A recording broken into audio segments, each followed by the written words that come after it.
விந்தணு பரிசோதனையில் semen அனாலிசிஸில் 0 sperm count வந்திருக்கா?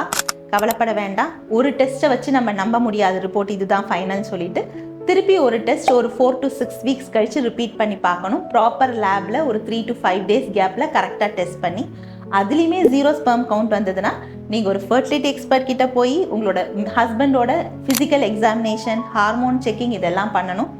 அடுத்து இம்பார்ட்டண்ட்டாக பண்ண வேண்டிய டெஸ்ட் டீசா டெஸ்ட் பண்ணும்போது உங்களுக்கு விந்து உற்பத்தி ஆகி வெளியே வரமாட்டேன்தா இல்லை விந்து உற்பத்தியே ஆகலையா அப்படின்ற என்ன டிஃப்ரென்ஷியேஷன் தெரிய வரும். ஸோ அதுக்கேற்ற மாதிரி பார்த்தீங்கன்னா டீசா டெஸ்ட்டில் விந்து உற்பத்தி ஆகி வெளியே வரமாட்டேன்து அந்த மாதிரி கண்டிஷன் அப்ஸ்ட்ரக்டிவ் ஏசோஸ்பெர்மியான்னு சொல்லுவோம்.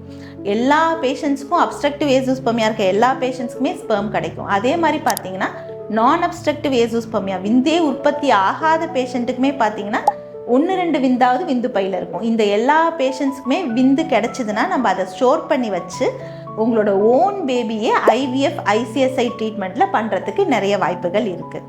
நன்றி.